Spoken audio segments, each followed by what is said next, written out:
It's midnight at a small cabin in Oregon, and Marissa lights a circle of candles, their flames flickering like ancient whispers.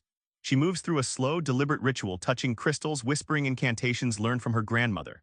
But this isn't just about magic, it's about tuning in, syncing with her own body's rhythms, and finding a flow that's stubbornly elusive. What if your self-care wasn't just bubble baths and smoothies, but a profound dance with your inner cycles? Hold that thought. You think self-care is random, but Samantha Redgrave flips that on its head. Your well-being pulses with natural rhythms. This section cracks open how you're wired to flow with the seasons and phases of the moon. In the book's opening rituals, Marissa practices aligning the four sacred wheels: the moon's cycle, the seasons, her hormonal rhythm, and emotional phases. It's not woo-woo, it's an ancient map she rediscovers in her Oregon cabin, grounding her when life spins out. These wheels aren't separate, they're a compass for her inner sovereignty, reminding her she's not a victim of chaos but the pilot of her own ship. Imagine your body like a clock, but instead of gears, it's powered by moonlight, blood flow, sun's warmth, and emotional tides. Redgrave shows this clock isn't static, it's dynamic, shifting every day, hour, and minute. When you tune into this clock instead of fighting it, your well-being shifts from reactive to rhythmic, like surfing waves instead of swimming upstream. Once Marissa embraced this cyclical flow, she noticed something surprising.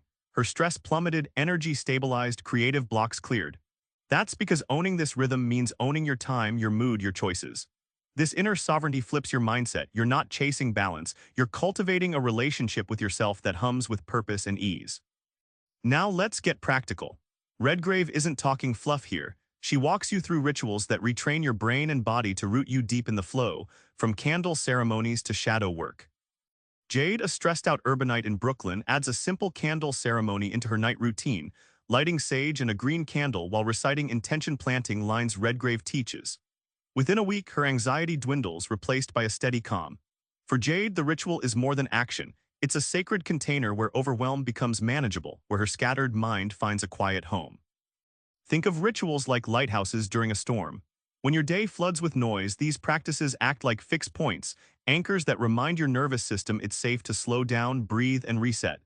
Redgrave explains that repetition rewires neural pathways, transforming ritual from task to comfort, a sanctuary your body begins to crave. After dozens of readers like Jade adopt these ceremonies, many report a deeper shift. Creative blocks melt, relationships thicken, and self-love blossoms. The real surprise: rituals didn't just soothe, they upgraded their entire well-being operating system. The magic lies in showing up consistently and letting the self-care turn alchemical.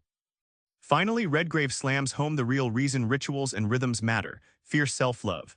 It's messy, wild, and shouted from the soul, not whispered politely. Ellie, a corporate lawyer burning out in London, takes up rewilding, a practice Redgrave champions, involving forest walks, barefoot grounding, and primal screams into the woods. The transformation is shockingly tangible. She emerges less controlled, more alive, and more herself. This wild woman archetype isn't just a metaphor, it's a roar back to the self that society tried to tame. Shadow work is Redgrave's unflinching invitation to face your dark parts, those traits you stash and avoid. By journaling fears and digging into emotional triggers, Ellie learns to embrace rather than exile her shadow. This healing frees intense energy, letting her live without guilt or apology. It's messy, hard, but she calls it emotional detox with soul. And about sex, Redgrave flips it from taboo to sacred sovereignty. When you own your body and desires, sex becomes less about performance and more about fierce connection. Ellie's final breakthrough is seeing her sexuality as a powerful spiritual tool that anchors her in the present and her flow, a surprising secret weapon for self-love that few talk about openly. Remember Marissa in that Oregon cabin with her candle circle? Now you get why that moment felt electric, not just mystical but deeply practical. Your rhythms, your rituals, your wildness, they're your true north, your flow. Tonight, pick one small ritual, light a candle, journal a shadow, or step barefoot outside. Feel that current catch, that's your sovereign self waking up. Subscribe for more book summaries like this one.